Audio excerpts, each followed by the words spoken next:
আজ আমরা দেখব যে কিভাবে জিমেইল অ্যাকাউন্ট ডিলিট করি। তাহলে চলো আমরা ক্রমে চলে যাই, তারপরে অ্যাকাউন্টে যাব। অ্যাকাউন্টের পরে এখানে কর্নারে লোগো আছে, লোগোতে ক্লিক করে ম্যানেজ ইওর গুগল অ্যাকাউন্টে যাব। তারপরে এখানে আমরা খুঁজব যে ডিলিট কোথায় আছে, সেটা আমি খুঁজতেছি, আপনারা দেখতে থাকুন। সিকিউরিটিতে নাই, পিপল অ্যান্ড শেয়ারিংয়ে দেখি, এখানেও নাই। ডাটা অ্যান্ড প্রাইভেসি এখানে থাকবে নিশ্চয়ই। এই যে ডিলিট ইওর অ্যাকাউন্ট, এখানে ক্লিক করব। এই ডাটা অ্যান্ড প্রাইভেসিতে আছে। তারপরে এখানে আমরা এই বক্সগুলোতে ঠিক চিহ্ন দিয়ে দেব।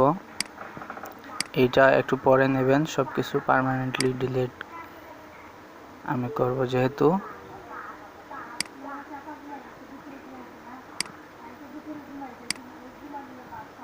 এগুলোকে ঠিক মার্ক করে দেব, আর এইগুলো একটু চেক করে নেবেন। তারপরে ডিলিট ইওর অ্যাকাউন্টে ক্লিক করে ডিলিট করবেন, কন্টিনিউতে ক্লিক করবেন। এইখানে সাইন ইন আবার করতে পারবেন চাইলে, আর না আমরা করব না। কন্টিনিউতে ক্লিক করবেন, তারপর রিমুভ ইওর অ্যাকাউন্ট এখানে ক্লিক করে। আমাদের অ্যাকাউন্ট অলরেডি ডিলিট হয়ে গেছে। এগুলা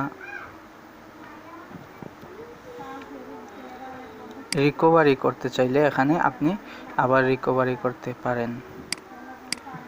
সো এখন কাজ হলো, আমরা যে অ্যাকাউন্টটা আছে এই দেখেন এখানে লগ আউট হয়ে গেছে। এখন এই অ্যাকাউন্টটাকে রিমুভ করতে হবে ডেস্কটপ থেকে। এই যে কর্নার ক্লিক করব, তারপরে ডিলিটে ক্লিক করে এখানে ডিলিট ক্লিক করব।